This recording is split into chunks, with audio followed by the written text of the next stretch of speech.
Hello viewers, welcome and thank you for tuning in. Here are your headlines for the week ending April 16, 2021. Your main headlines.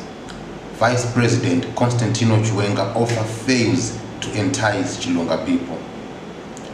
There is an outcry over newly appointed Bamshana head.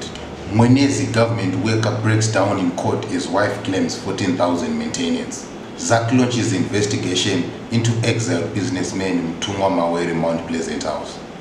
Charlton Murove has been appointed acting DCC for Mvuma. Smelly Dube leaves hospital at last. Former Masvingo councillor Mishek Mbovora Gabare has been arrested. Masvingo boutique robbed of suits worth 22,000.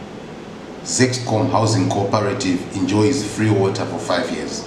Ndarama and Victoria High Schools SDC chairpersons serve for a joint 23 years.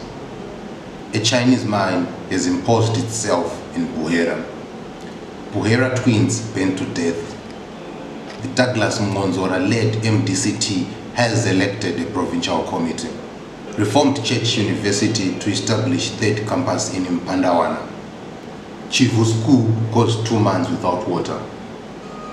Tragedy struck in Buhera as a 13-year-old boy drowned whilst twins were burnt inside the hut.